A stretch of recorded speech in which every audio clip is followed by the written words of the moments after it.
बिस्मिल्लाहिर्रहमानिर्रहीम। अस्सलामु अलैकुम एवरीवन। उम्मीद है कि आप सब खैरियत से होंगे। और आज की हमारी इस वीडियो के आगाज़ से पहले मेरी आप सबसे गुजारिश है कि प्लीज़ मेरे चैनल को सब्सक्राइब करें, वीडियो को लाइक करें और शेयर करें। आज की हमारी इस वीडियो का जो टॉपिक है वो है एमर्जिंग फॉर्म्स ऑफ लिटरेचर में से, जिसका नाम है introduction to literature and literary studies. आज हमने ये देखना है कि लिटरेचर और लिटरेरी स्टडीज़ का आपस में क्या ताल्लुक़ है। अब हम इसमें डिस्कस करेंगे meaning of the term literature को, इंग्लिश लिटरेचर या फिर लिटरेचर इन इंग्लिश को, लिटरेरी स्टडीज़ को डिस्कस करेंगे, लिटरेरी क्रिटिसिज्म को, लिटरेरी थ्योरी, लिटरेरी हिस्ट्री और हिस्टोरिकल क्रिटिसिज्म को। ये जो लिटरेरी स्टडी है बेसिकली इसमें लिटरेरी थ्योरी, लिटरेरी हिस्ट्री और लिटरेरी क्रिटिसिज्म इंटरलिंक्ड है। Okay, first of all, we come to the point that is the meanings of the term literature. What is literature and what are the meanings of the term literature? In English, we generally use the word literature in two ways. English language में हम literature को दो तरह से इस्तेमाल करते हैं. First, we use it with a definite article and the second, we use it without a definite article. Okay, अब डेफिनेट आर्टिकल आपको पता है द है, और जो इनडेफिनेट आर्टिकल्स होते हैं वो आ एन, ठीक है, इस तरह से। तो हम इसे एक तरीका हमारे पास ये है कि हम लिटरेचर को डेफिनेट आर्टिकल्स के साथ यूज़ करते हैं, और दूसरा हमारे पास ये वे है, ये मेथड है कि हम इसे जो है विदाउट डेफिनेट आर्टिकल यूज़ करते हैं। First of all, when we use it with a definite article as in I want to read all the literature available on swine flu, it implies I have read something, I have read everything which has appeared in print. अब इसमें आप देखें, I want to read all the literature, यानी हमने एक specific situation create कर दी, definite article को यहाँ पे यूज़ किया है, ठीक है। तो इसका मतलब क्या है, ये क्या इम्प्लाई करता है? It means I have read everything which has appeared in print when we use it without the definite article, as in I have selected literature as one of my subjects in the college. अब यहाँ पे क्या है कि हमने इसे यहाँ पे डेफिनेट आर्टिकल को यूज़ नहीं किया, बगैर डेफिनेट आर्टिकल को यूज़ किए हमने एक सेंटेंस जो है लिखा है। It implies I am studying texts which have significant artistic value in a particular culture.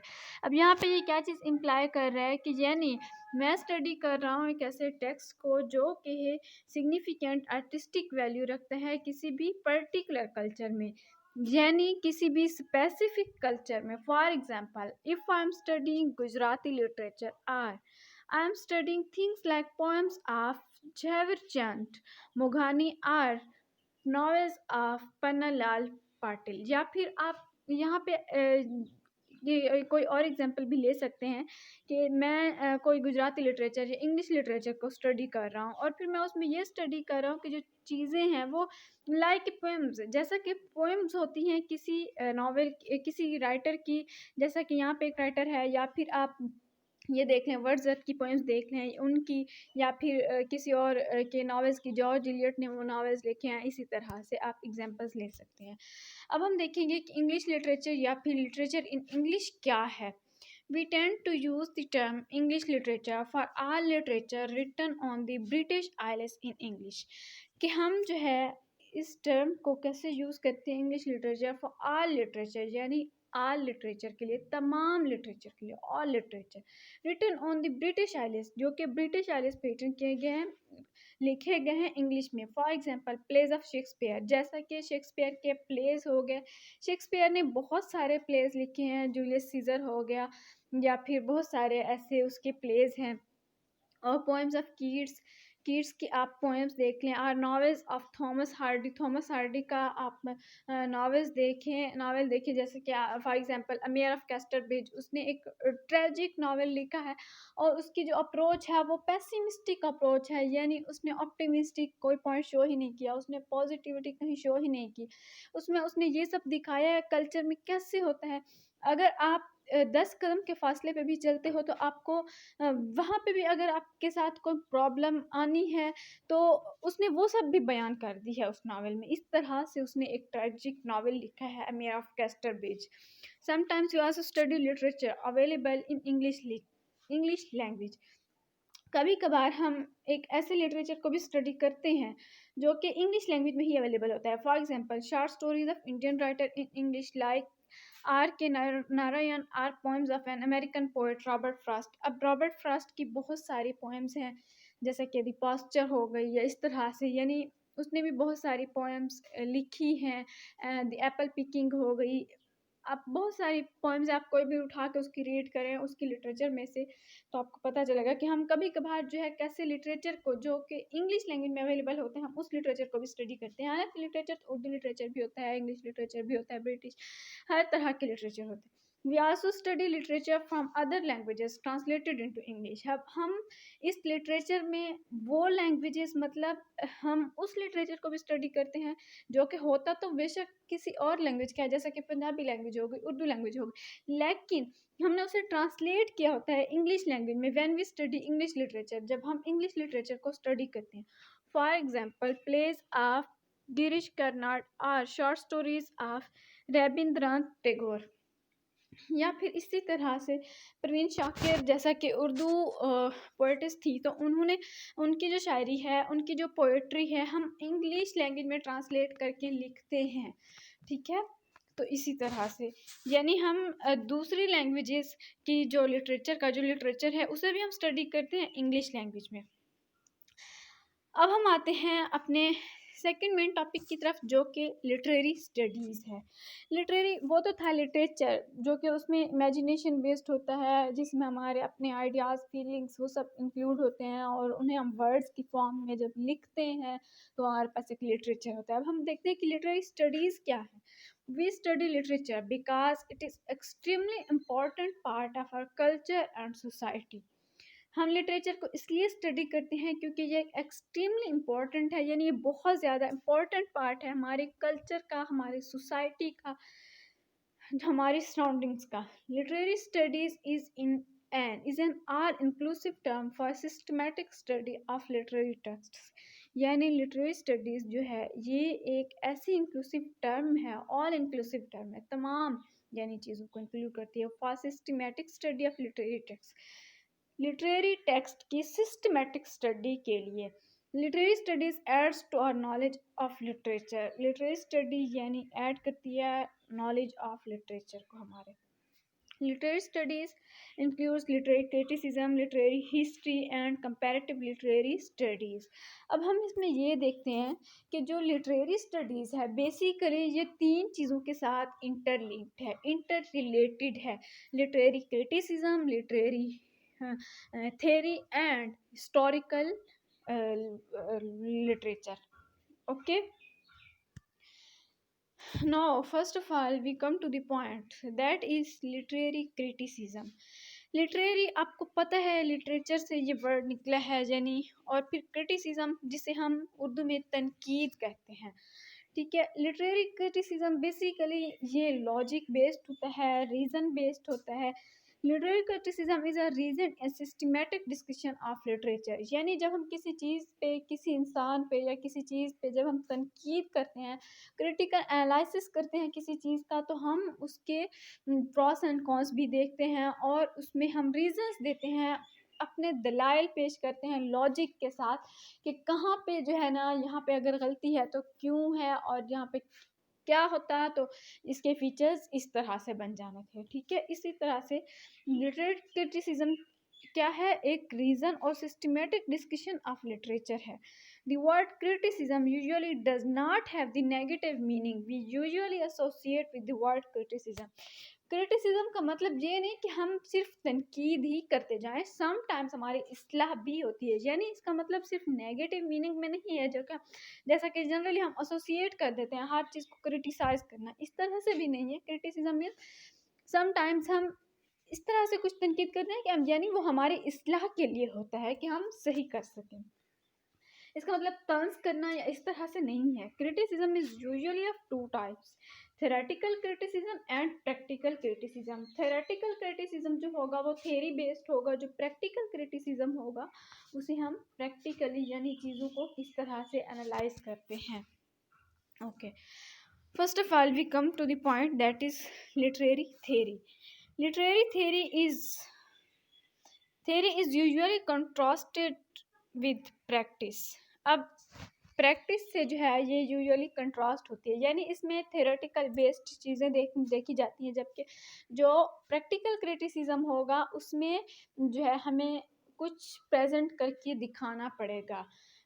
ठीक है, लाइक अगर हम कहते हैं कि ये पानी का गिलास जो है आधा है, अब वो उसमें कुछ हो भी ना, तो हमें ये तो बस हमें थेरेटिकल बेस्ड बात हो गई ना, लेकिन जब हम प्रैक्टिकली से करेंगे तो हम वो पानी का गिलास हाफ भर के दिखाएंगे कि किस तरह से हमने उसे प्रैक्टिकली किया है, जिसमें अजम्पशंस होंगी, हाइपोथेसिस होंगे, ये सब चीज़ें इंक्लूड होती हैं प्रैक्टिस में।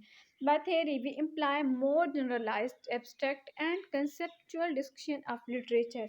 अब हम इसमें बहुत सारे जनरलाइज्ड और एब्स्ट्रैक्ट और कंसेप्चुअल डिस्कशन लिटरेचर की जो है ना इम्प्लाई करते हैं, like the definition of literariness, classification of various types of literature, relation of literature and society, literary values and so on. ये सब चीज़ें हम क्या कहते हैं लिटरेरी थ्योरी में देखते हैं, लिटरेचर की टाइप्स, लिटरेचर का रिलेशन, उसकी सोसाइटी। जैसा कि हम कहते हैं कि literature is the mirror of society, ठीक है, कि लिटरेचर क्या है, ये सोसाइटी का अक्स है, कि जो कुछ इस सोसाइटी में हो रहा है वो सब बातें हमें लिटरेचर बताता है इस चीज़ के बारे में। तो इसलिए हम कहते हैं कि लिटरेचर जो है ये एक मिरर ऑफ सोसाइटी है। Aristotle's poetics and Bharata's Natyashastra would be examples of earliest theoretical criticism. अब एरिस्टोटल की पोएटिक्स है, आप उसमें देखें कि उसमें जो है ना कितने चैप्टर्स हैं और किस तरह से वो है, तो वो भी एक एग्जांपल है थेरेटिकल क्रिटिसिज्म की। Rene Wellek and Austin Warren's theory of literature and Jonathan Culler's literary theory, a very short introduction are recent examples of theoretical criticism. ये सब थेरेटिकल क्रिटिसिज्म की रिसेंट एग्जाम्पल्स हैं। अब हम आते हैं literary history and historical criticism पे। Literary studies basically literary criticism को, लिटरेरी थ्योरी को और फिर लिटरेरी हिस्ट्री को इंटर रिलेट करने का नाम है। तो अब हम देखते हैं कि हमारा जो लास्ट पॉइंट है हिस्टोरिकल क्रिटिसिज्म वो क्या है। Literary history implies history of particular literature. Literary जो हिस्ट्री है, जो लिटरेचर की हिस्ट्री है, वो क्या इम्प्लाई करती है कि पर्टिकुलर लिटरेचर की हिस्ट्री को इम्प्लाई करती है, यानी किसी स्पेसिफिक लिटरेचर को। For example history of Gujarati literature, यानी हम जिस लिटरेचर की हिस्ट्री हम देखना चाहेंगे स्पेसिफिकली पर्टिकुलरली ये उसी को ही इम्प्लाई करेगा। For example history of Gujarati literature, history of English literature. तो ये सब क्या है कि गुजराती लिटरेचर की या फिर हिस्ट्री ले रहे हैं, जैसा कि या फिर history of English literature. History of English literature में आप देखें, आप इंग्लिश के स्टूडेंट्स हैं माशाल्लाह से, आपको पता होगा कि हिस्ट्री ऑफ इंग्लिश लिटरेचर में कहाँ से स्टार्ट होती है, Anglo Saxon, Anglo Norman period, फिर मिडल एज और फिर रेनेसांस पीरियड, और ऐसे ही प्योरिटन एज है। ये सब ऐसे पोस्ट कॉलोनियल, पोस्ट मॉडर्निज्म, ये सारी एजेस ऐसे एज वाइज ही चलते रहते हैं ये सारे पीरियड्स। तो आप उन सब की हिस्ट्री देखें, तो ये एक एग्जाम्पल है लिटरेरी हिस्ट्री की। Literary history is concerned with changes in literary norms. Literary history क्या किस चीज़ के साथ इसका ताल्लुक है बेसिकली, यानी लिटरेरी नॉर्म्स की चेंजेस के साथ। periodization, dominant trends, authors, texts of various periods and traditions। अब एलिज़ाबेथन एज यानी रेनेसेंस एज को माना कहा जाता है एलिज़ाबेथन एज, और उसमें आप उसमें देखें पीरियडाइजेशन, उसके लिटरेरी नॉर्म्स देखें, उसके ट्रेंड्स देखें। अब उसमें क्या था कि रिवाइवल था, यानी रीबर्थ ऑफ सिविलाइजेशन था। तो इस तरह से रेनेसेंस मीन्स रीबर्थ ही है। या फिर आप रेस्टोरेशन एज देखें, प्योरिटन एज देखें, प्योरिटन एज को मिल्टन की एज भी कहा जाता है। और इसी तरह से एज ऑफ पोप है, तो इसी तरह से यानी उनके क्या-क्या ट्रेंड्स थे, या फिर मॉडर्न एज देखिए कि जैसा कि मॉडर्न एज के राइटर्स हो गए, टी.एस. इलियट हो गया, डब्ल्यू.बी. येट्स हो गए, इन्होंने वो सारे मॉडर्न एज को मॉडर्न ही क्यों कहा गया? यानी जो पिछले सारे ट्रेंड्स थे, सारे जो पीरियड्स थे, उनके जो लिटरेरी नाम्स थे, ये उन सब से अलग था। इन्होंने जो है इनोवेट किए न्यू स्टाइल ऑफ पोएट्री को, इन राइटर्स ने, इन पोएट्स ने, यानी टी.एस. इलियट ने, क्यों एक एज एन इनोवेटर ही क्यों कहा जाता है, या फिर उसे जो है रिप्रेजेंटेशन ऑफ उसकी age, representative poet of his age क्यों कहा जाता है ये सब? तो किस वजह से कि उसने न्यू स्टाइल को इनोवेट किया। तो इस वजह से ये जो सब पीरियड्स होते हैं लिटरेरी हिस्ट्री इन सब चीज़ों से कंसर्न करती है कि उनके नॉर्म्स किस तरह से चेंज हुए, उनकी पीरियडाइजेशन, उनके पीरियड्स, उनके इराज कैसे चेंज हो रहे हैं। Okay, historical criticism is an attempt to understand authors and literary texts in their cultural, social and historical context. Historic criticism basically क्या है, ये एक ऐसा attempt है जो कि understand करता है authors को और फिर literary text को, कि authors ने क्या बात कही है और वो क्यों कहना चाह रहा है, किस तरह से उसने कही है, जबकि लिटरेरी टेक्स्ट क्या मीनिंग इम्प्लाई कर रहा है, उसके कल्चरल में, उसके सोशल में, उसके हिस्टोरिकल कॉन्टेक्स्ट को हम जब देखेंगे तो हमें पता चलेगा। हिस्टोरिकल क्रिटिसिज्म ये सब चीज़ें हमें बताता है। Historical criticism helps in writing literary history and literary history helps historical criticism. अब यहाँ पे क्या है कि हिस्टोरिकल क्रिटिसिज्म हेल्प करता है हमारी लिटरेरी हिस्ट्री को लिखने में, और लिटरेरी हिस्ट्री हमारी हेल्प करती है हिस्टोरिकल क्रिटिसिज्म के लिए। Okay students, I hope it's clear to all of you. Okay, मिलते हैं नेक्स्ट वीडियो में, तब तक के लिए अपना ख्याल रखिएगा। और मेरी आपसे बार बार ये रिक्वेस्ट है कि प्लीज़ इस वीडियो को पूरा सुनें, वीडियो को लाइक करें और शेयर करें, चैनल को सब्सक्राइब करें। ओके, अल्लाह हाफिज़।